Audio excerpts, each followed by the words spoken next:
Hello, hello, j'espère que vous allez bien par la grâce de Dieu. Donc, bienvenue sur le plateau de l'émission Un moment de lecture avec Yeshua et Maloua. Un temps où nous prenons le temps, justement, de lire la parole de Dieu ensemble et de parler du Seigneur. Donc, sans plus tarder, nous allons remettre ces instants merveilleux entre les mains du Seigneur. Inviter le Saint-Esprit pour que tout puisse se faire sous sa merveilleuse direction. Et tout ce que nous le faisons pour notre Seigneur. Alors c'est parti, que Dieu vous bénisse. Mon Dieu, mon roi, nous te louons, nous te bénissons, nous te glorifions, nous te disons merci Père pour le souffle de vie que tu renouvelles en nous chaque jour. Seigneur, nous savons que c'est une grâce Père et c'est également une grâce incroyable que de te connaître Jésus. Nous te disons merci pour ton amour, pour ta fidélité, pour ta grâce, pour ta bonté. À toi la majesté, à toi la gloire, Seigneur. Et assurément, Seigneur, tu mérites d'être connu. Je prie, mon Dieu, mon roi, que tu puisses renouveler nos pensées, renouveler notre intelligence, Seigneur. Et que la parole de Dieu prenne toute la place en nous, mon Dieu, mon roi. Et que les forteresses des pensées, les mensonges de l'ennemi que nous avons même parfois acceptés, mon Dieu, mon roi, soient directement chassées, détruites par la puissance de la parole de Dieu. C'est dans le nom de Jésus-Christ que nous avons prié. Amen. Donc, comme d'habitude, nous allons lire une lettre de ce livre merveilleux qui s'intitule Ma princesse, lettre du Père à sa chérie. Nous nous laissons conduire comme d'habitude et puis après, nous allons lire la parole ensemble. Alors, ok. Ma princesse marche avec confiance en moi.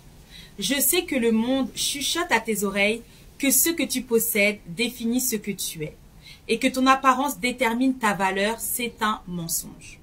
Les générations à venir ne se souviendront jamais de toi à cause des choses que tu auras accumulées, c'est clair, ou pour les efforts que tu auras mis dans ton apparence. En fait, plus tu mettras d'énergie à posséder davantage de choses et à perfectionner ton image, plus tu manqueras d'assurance quant à ce que tu es et à ta raison d'être ici-bas. Je suis en toi et tu es en moi. Je te donnerai tout ce dont tu as besoin. Va maintenant et marche à travers ce monde avec confiance, croyant que je t'ai spécialement équipé de tout ce dont tu as besoin pour avoir un impact éternel dans la vie de ceux qui sont près de toi. Je t'aime, ton roi et ton confident. Le meilleur des confidents, franchement, c'est Jésus, c'est clair. Alors, Proverbe 3, verset 26. Car l'Éternel sera ton assurance et il préservera ton pied de toute embûche. Je le relis.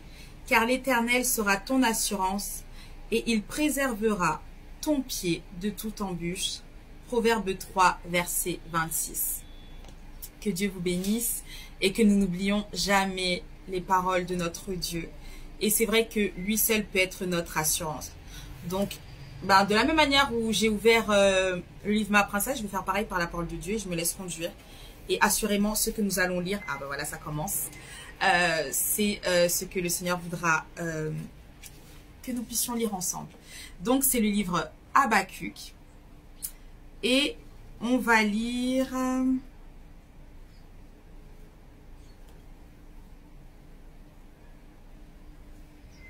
le chapitre 1. On va lire le chapitre 1. Alors, le verset 1 à 4 pour commencer et ensuite, on verra par la suite. Plainte d'Habakkuk. Alors, message dont le prophète Habakkuk a eu la vision. Jusqu'à quand, Éternel, vais-je crier à toi? Tu n'écoutes pas. J'ai crié vers toi pour dénoncer la violence, mais tu ne secours pas. Pourquoi me fais-tu voir le mal et contemples-tu l'injustice? Pourquoi l'oppression et la violence sont-elles devant moi? Il y a des procès et des conflits partout. Aussi, la loi est sans vie, le droit est sans force, car le méchant triomphe du juste et l'on rend des jugements corrompus.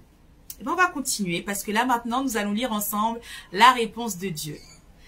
Jetez les yeux parmi les nations, regardez et soyez saisis d'étonnement et d'épouvante.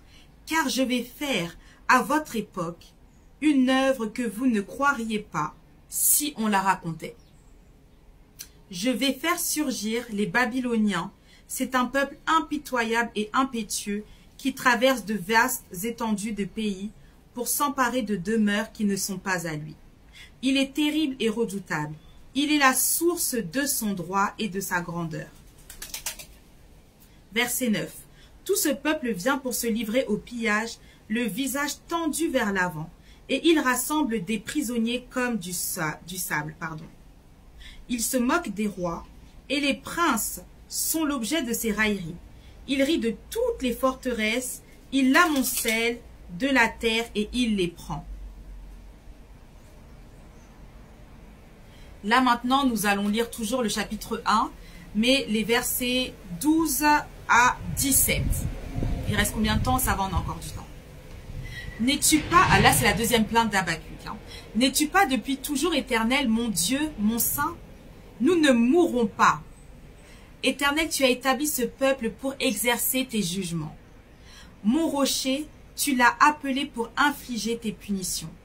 Tes yeux sont trop purs pour voir le mal, et tu ne peux pas regarder la misère. Pourquoi regarderais-tu les traîtres? Pourquoi garderais-tu le silence, quand le méchant dévore celui qui est plus juste que lui? En fait, ce que l'on voit, c'est que effectivement, dans notre marche avec Dieu, on peut se plaindre, vous voyez. Mais si on parle à Dieu, parce que Dieu va nous répondre, il nous demande de ne pas être des insensés, de ne pas murmurer. Mais quand il y a des choses qui nous dépassent, quand il y a des événements que nous ne comprenons pas, assurément, nous sommes dans notre droit de parler à notre Dieu, de lui parler, de lui dire les choses que nous ne comprenons pas, que nous voyons parfois, on ne voit pas sa main. Mais Dieu nous répond toujours parce que Dieu est juste. Mais vous voyez, parfois, par rapport aux situations que l'on peut traverser, on est dépassé. Et notre dépassement, nous devons en faire part à notre Dieu. Lorsque nous parlons à Dieu, ce ne sont pas des murmures. Si tu es en colère contre une situation, des choses que tu ne comprends pas, parle à Dieu. Mais si tu parles comme ça à tout va, là tu réagis. Et tu agis comme un insensé. Et là, l'esprit de colère te saisit. Alors que lorsque tu parles à ton Dieu, lorsque tu te plains, lorsque tu dis « Seigneur, je ne comprends pas, mais pourquoi il y a ça? Est-ce que tu peux m'expliquer ?» Là, le Seigneur va nous expliquer. Et ensuite, on devient comme Job. On est capable de dire « Mais j'avais entendu parler de toi, mais maintenant mon œil te voit. » Et ça ne veut pas dire que nous ne sommes plus intègres, que nous ne sommes plus droits, que nous ne sommes plus des justes aux yeux de notre Dieu. Au contraire, au lieu de garder tout cela en nous, parlons à notre Dieu des choses que nous ne comprenons pas, mais aussi des choses que nous comprenons ou que nous pensons comprendre, et ainsi Dieu remettra de la justesse dans les choses que nous pensions avoir comprises ou dans les choses que nous n'avions pas comprises tout simplement. Donc notre Dieu est notre Père Céleste, c'est notre Papa, et assurément nous pouvons lui parler. C'est une communication, c'est une conversation que nous avons avec notre Dieu, et assurément notre Dieu aime aussi nous entendre. Il aime savoir ce que nous pensons, comment est-ce que nous voyons les choses, comment est-ce que nous voyons même les personnes qui nous entourent. Et ensuite, le Seigneur vient mettre de l'ordre dans tout ça. Donc, ce n'est pas mauvais de parler à Dieu, mais tout dépend de notre manière de nous adresser à Dieu ou de parler. Que nous ne parlions pas comme des insensés.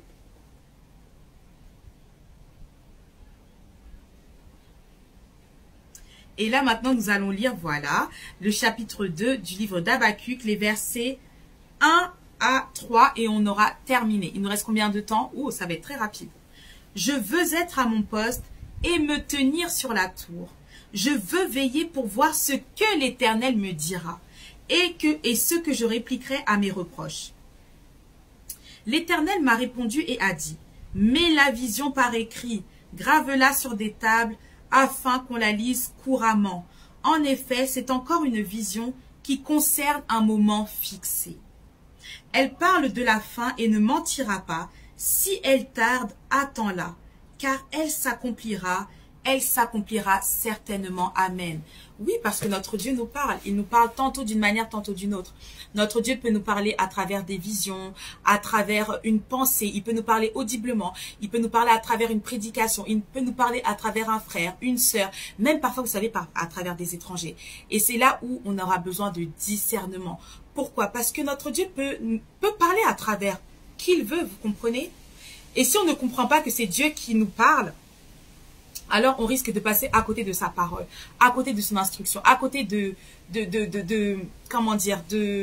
sa pensée pour nous. Et assurément, il nous parle premièrement à travers la parole de Dieu, encore heureux. Mais demandons à Dieu de pouvoir être sensible lorsqu'il nous parle pour que nous puissions comprendre qu'assurément il nous a parlé. Je vous dis de suite à samedi prochain et que Dieu vous bénisse.